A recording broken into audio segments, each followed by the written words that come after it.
Okay, we begin.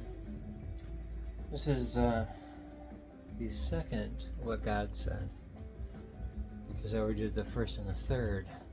So actually the second's after the third, but you know. So, to be clear about what God said, my premise is that our consciousness, the rational everyday thinking that we do, is good for figuring out normal stuff, but in terms of meaning, there's other parts of our consciousness that get drowned out by the daily drone of our internal dialogue. And an homage to the evangelical pastors I knew from the 80s. God laid this on my heart.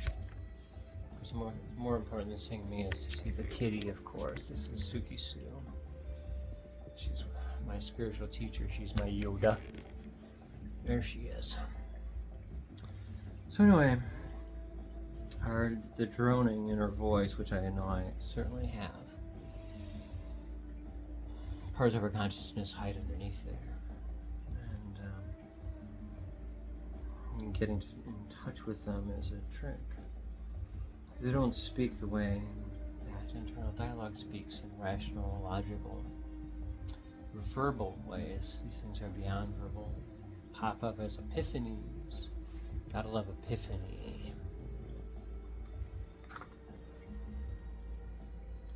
So, I've said a whole bunch, and I've not told you about what God actually said.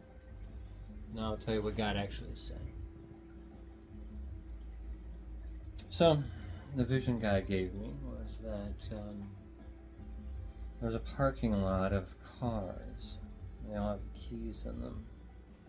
And humanity is all a bunch of children.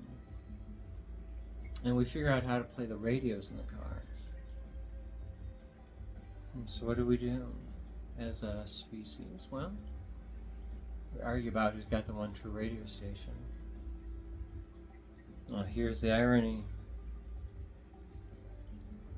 We don't realize the cars aren't meant to just be a radio.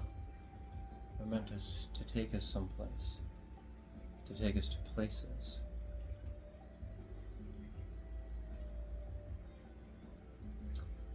So, the meaning of spirituality is to get in the car and go somewhere.